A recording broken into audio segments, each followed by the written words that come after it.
Welcome to Positively Nerdy number 4, comic reviews for September 6, 2012.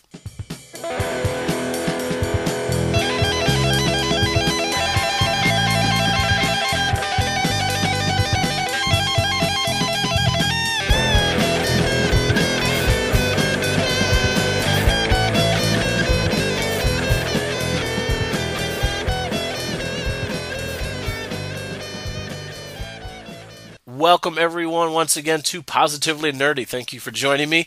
There are a lot of comics to get to this week, including the beginning of the second year of the New 52. But first, we've got a special announcement. As you were all hopefully aware, there was a contest for renaming the top of the stack.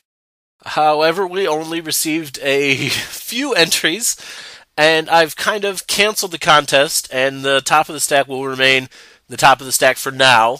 Maybe we'll do another a contest later down the line. But what about the comic? What about the prize? Well, I'm actually going to be putting that up on eBay. Now, before you freak out, for those of you who may or may not know, my friend, and hopefully yours, Chris Vint's father, is currently battling cancer. And his family, Chris's family, is attempting to raise money to help in the fight. And I am putting the comic on eBay for Chris, or more specifically for Chris's dad. And all the money I raise from the comic, even if it's not a lot, which hopefully it will be, but it will go toward Chris's family to help, like I said, in their fight. I will put the link up as much as possible in descriptions here on iTunes, YouTube, wherever you're going to see this. I will put the link everywhere I can just to help the hunt. My username on eBay is Darth_Duck415. And please bid on this comic, not just for the comic, but to help Chris's dad. Chris has been a very, very good friend to me for many years, and this seems like the least I could do. So, again, please bid, and again, it's not for the comic, it's not for me, it's all for Chris's family. So, please consider bidding. That being said, let's get on with the comics. As I said, the top of the stack will remain, but this week we're going to do it a little differently, just to kind of honor the contest ending in a different way and the comic going to eBay. So we're just going to kind of talk about the New 52, which is now 1 year old. And to celebrate, DC is spending the month of September releasing 0 issues of all 52 of their titles. The 0 issue concept basically is them going back to the beginning. These are origins for their characters, stories that took place before the number 1 issues, obviously. That came out last August. What I'm curious about, and I don't know if DC has come out and said it, I certainly have not come across this, was this the plan from the start, or is this a response to the criticism when the series started that these were not really the beginning? This was not, very few of the comics that came out last year were true origins. And while I understand most of that criticism, I think people are familiar enough with Superman's origin or Batman's origin, and those don't need to be rehashed. And with modern comic storytelling, it would take 6 issues to do that, and that would have been a tremendous waste of time. But maybe this is DC's way of responding to that criticism. So which ones did I get? Well, I swore that I wouldn't go outside of my normal reading habits for these 0 issues, but my local comic book store was running a promotion that if you got 4, you got the 5th one for free. So let's start with the one I got for free, Detective Comics number 0. This one starts off 10 years ago, so 5 years before the Justice League comic, so this is clearly before Bruce became Batman, and apparently that's the story with all of the Batman 0 issues. They're going to be different periods in Bruce's origins and his training and his life before Batman. This issue is almost exclusively set in a Tibetan monastery with Bruce training under a legendary, said not to exist monk. This monk teaches Bruce all about the separations of himself from basically everyone around him, to take in the bad of the world and release the good. You don't need others to he tells him to carry love is to carry weakness. The monk's wife, who lives with the monk, obviously, and also with Bruce during his time at training, encourages Bruce not to turn away from his humanity and to pursue love and compassion, etc. This is convenient because Bruce, as a strapping young man, has fallen for a woman in the village near the monastery, and, well, let's not spoil everything, but this is the man who becomes Batman. Do you really think this is going to end well? I thought it was an interesting, if not totally original take. We've seen plenty of Batman training, or Bruce, I should say, training to become Batman. Not a whole lot that stuck out here, although I'll admit I did not see the ending coming either. We also get a really, really nice backup story that takes place 7 years ago, so 3 years after the story we just read. And answering the door at Wayne Manor is Alfred, and there's a nice narrative going on that every time the doorbell rings, he hopes it will be Bruce. That he has not given up hope. And it's actually a Mr. Shaw, who is an extended member of the Kane family, who had been trying to move in on Wayne Manor and the Wayne fortune and essentially buy Alfred out. Alfred is the steward, so to speak, of Wayne Manor and Wayne Industries and the fortune, and Bruce is dead. It's time for Alfred to give it up and move on and let the proper heirs take over. Alfred, though, will not be bullied and actually fights back rather physically, throws the guy out. There's another knock at the door. He assumes that this man has come back, and it actually is Bruce this time. Looking a whole lot like Wolverine. He has just come back from his round-the-world training trip, tells Alfred that he's been training, and that he has an idea. The best part about this backup story is the depiction of Alfred's loyalty. I've always believed that without Alfred, there would not be a Batman, and this backup story captures that perfectly. The worst thing maybe about this issue was the advertisement in the back that reminded me that John Layman is taking over Detective Comics starting next month, so I might have to check that out. So, way to go, Clems. It worked. The promotion worked. You got me. Probably be checking out Detective Comics number 13, a Penguin story written by John Layman. Huge fan of Chew, so I definitely have to check out and see what's going on there. Another one that's technically one I'm reading now, but it's a series I've returned to recently, is Green Lantern. And this, obviously, we're talking about Green Lantern number 0. I forgot to pick up the annual, so I'm not sure if I'm going to be lost or confused, but let's find out. We are introduced to the all-new Green Lantern. He's an Arab American, which normally I wouldn't even mention because it shouldn't matter, except it does matter, and that's part of, very much a part of who he is, and it would be, obviously. But we see him and his family watching footage of 9/11, as most of us did, on TV that day, and show that growing up as an Arab American post 9/11 has not been ideal for him, certainly. He becomes a bit of a criminal as a grown-up. He actually stole a van that had a bomb in it. He was able to drive the bomb into an abandoned warehouse, and it detonated without killing anyone. But the government agents have basically taken him away. They all hint that they're not in the U.S. anymore. And he's trying to tell them, I'm a car thief, not a terrorist. I didn't know there was a bomb in the van, so on and so forth. Amanda Waller's name, gets tossed around a little bit by these government thugs, for lack of a better word. They take him from the quiet, calm, normal interrogation into what I'm assuming to be waterboarded, and he starts fighting back. And enter a green ring that has chosen him because of his ability to overcome great fear.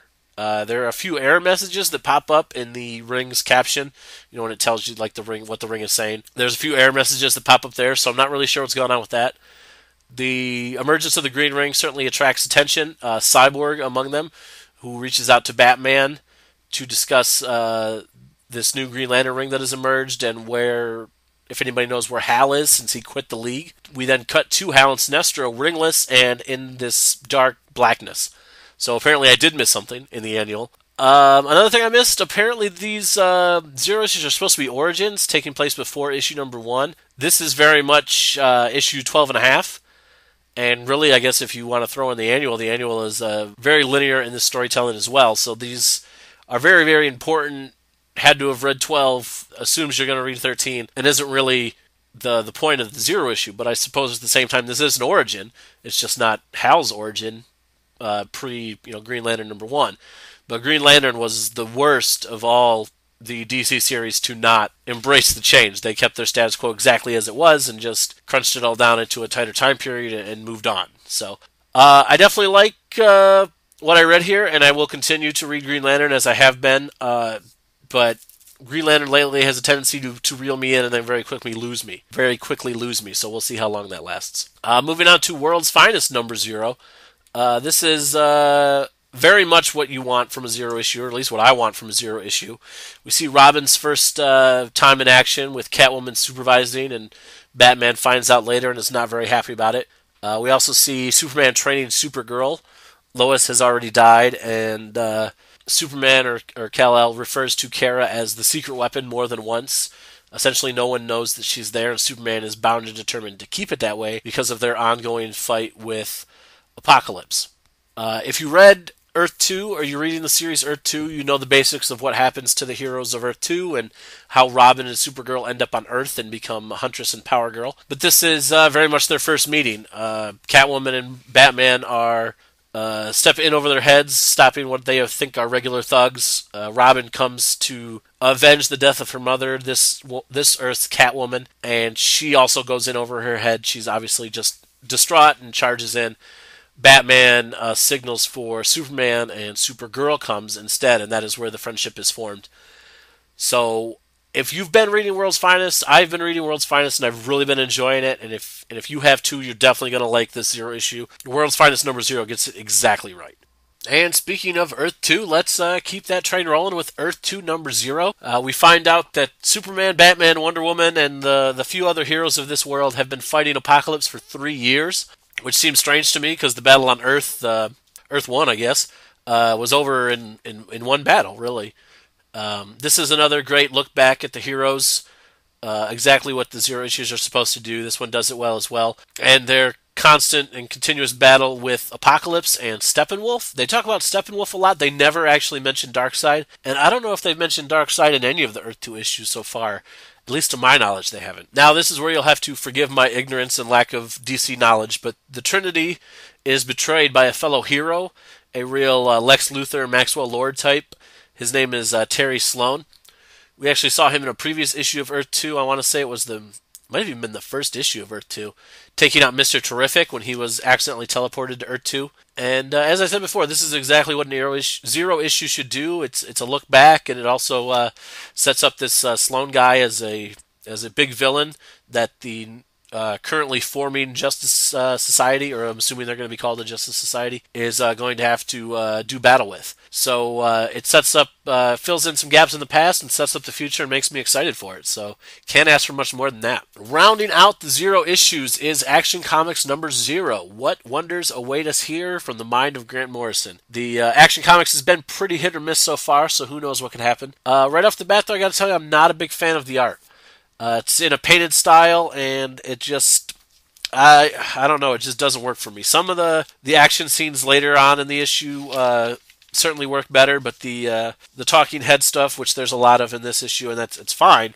The writing is great, but this painted style I'm not a huge fan of. The issue plays on many already familiar themes in Morrison's run, and that's kind of the main problem with this issue, although I still thought it was very good. Action Comics in itself is kind of a Zero issue series. This is all taking place before anything else in the DC New 52. But they are still a few things that they bring up. What does the S stand for? This is where the people of Metropolis, particularly Lois and Jimmy Olsen, finally get to see Superman in action after hearing about him for so long. He saves a few children from a train when they're running from their drunk and abusive either stepdad or father, or I'm not sure exactly who he is. And again, that painted style works really well in those scenes. But overall, I still wasn't a fan. So, despite the fact that the whole run is a Zero issue concept, this issue, I should say, does a really good job as well. So I would say, for the most part, in DC's first week of their Zero issue specials, they did a pretty fantastic job of doing exactly what Zero issues are supposed to do. So maybe the folks over at the House of Ideas could take note when the next time they want to pull out this point 1 stuff. So. And actually, speaking of the House of Ideas, let's head on over to Venom number 24. I gotta be honest, I was not looking forward to reading this story. I am not digging on the Hellstrom story one bit. And unfortunately, that's exactly what keeps happening here. The first thing that popped out to me is this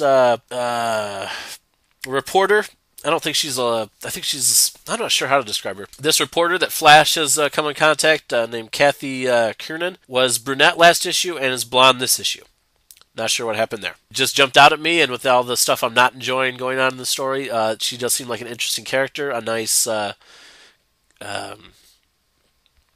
someone, I don't want to say companion, nice someone for Flash to play off of now that Betty's kind of out of the picture. And despite the fact he keeps going rogue, he doesn't have an Avengers chaperone of any kind. I'm not sure what's going on with that. The whole idea of demons and possession certainly seems like something that a Venom book maybe shouldn't ignore, but I didn't like the Circle of Four story all that much, and the only thing I did like about it were the guest stars, the Red Hulk and Ghost Strider and a few other guilty pleasure characters. Minimum Carnage can't start soon enough for me, and that's it does start in issue number 26. So one more issue of this story. So basically, the review for 24 is the same as 23. I think Bunn's got a good handle on Flash and / Venom, but I'm just not into this story one bit.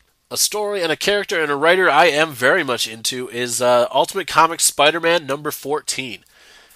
This picks up right where number 13 left off, and I'm not really sure how it fits into the Divided We Fall event. I missed out on the Ultimate X-Men. I said I would get it because I've been enjoying the Divided We Fall event. I just plain forgot because I'm not used to picking up Ultimate X-Men. And wasn't Cap just in Texas? He was in New York scolding Spider-Man in issue number 13. Then in the most recent issue of Ultimates, he was in Texas, and now he's back in New York. So the timing of these issues certainly seems to be a little bit off. As always, we get brilliant Brian Michael Bendis dialogue and story, particularly when Gwen stands up to Cap. Captain America comes in and tells Miles he cannot be Spider-Man. And Gwen actually stands right up to Cap and tells him that he has no right and that you are just trying to make up for your mistakes with Peter.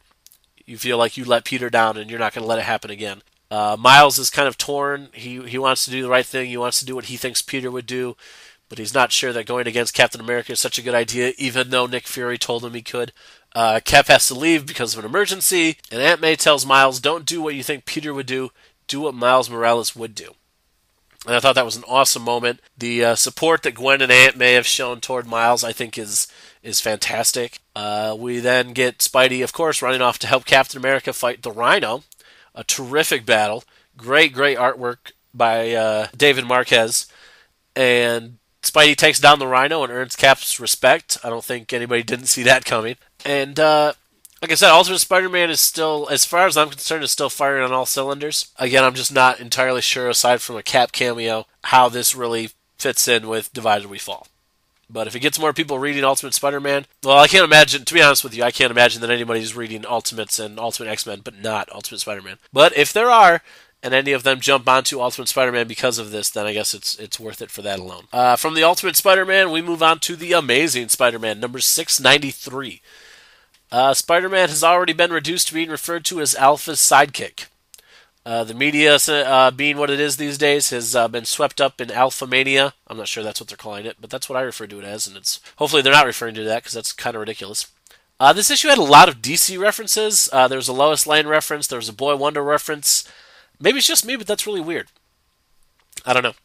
I really like the idea of using Alpha as this kind of Spider-Man what-if story and how it could have gone if maybe Uncle Ben hadn't died or certain things had gone differently. And I know I'm supposed to hate this kid, but he is really getting on my nerves already. Like, I don't like him at all. And I know I'm not supposed to, but he's already grating on me. But he's supposed to, so I'm going to roll with it. And then at the end, we get a glimpse that Peter is trying to take the powers away. Peter feels that he gave him his powers, he can take away his powers. And to me, that seems like a very un-Peter thing to do, a bit of an overreaction. But that's what comic cliffhangers are supposed to do: get you thinking, get you guessing, get you talking. And in that, writer Dan Slott has certainly succeeded in this case, because I am very, very curious to see if Pete will actually go through with this or fail, or what will probably happen is he will fail and Alpha will find out what he was trying to do and become an even bigger jerk, if that's at all possible. So it'll be very, very interesting to see where we go from here. And we are going to wrap up this episode with Sweet Tooth number 37. I will be staying rather vague on Sweet Tooth from here on out and just kind of give you guys a glimpse and a glimmer of what's going on. But this late in the series, a lot of people are probably hearing about it that haven't been hearing about it, despite me screaming at the top of my lungs since issue number 1. So I don't want to spoil anything for anyone who's kind of going to wait it out and then try to collect it all and read it all in one, which I think will be brilliant, by the way. I will probably double dip if they come out with some sort of encapsulating collection. The series, 37 issues in, remains just as emotional and heart-wrenching as it always has been. In fact, it's more so now, given how well we now know these characters, old and new. The focus does seem to have shifted from Gus to Jeopard, which I think is a brilliant move on creator Jeff Lemire's part. A lot of the emotion now comes more from Jeopard than Gus, and it's kind of unexpected. Maybe it shouldn't have been, but it has caught me by surprise. And again, I think it's just brilliant what Lemire's doing with that character and the way he's manipulating mine and any other reader's heartstrings. There is one very sad but not entirely unexpected death of not a major character, but it was very, very sad nonetheless, and I shudder to think of the emotional turmoil I will be forced to suffer before this series concludes, which is, I believe, only a few issues away, unfortunately. So, sorry to end on a bummer this week, but that's it. I want to thank everyone for listening. Please be sure to subscribe to the podcast on iTunes. Just search Positively Nerdy. Also, be sure to follow me on Twitter at Positively Nerdy. And please don't forget about Chris Vint and his family. And please, please, please bid on the comic. Again, it's not about the comic. It's not about me. It's all about you throwing a couple bucks toward Chris Vint and his family at a time when they could use every little bit of help they can get. So please consider doing that. And until next time, keep celebrating your fandom.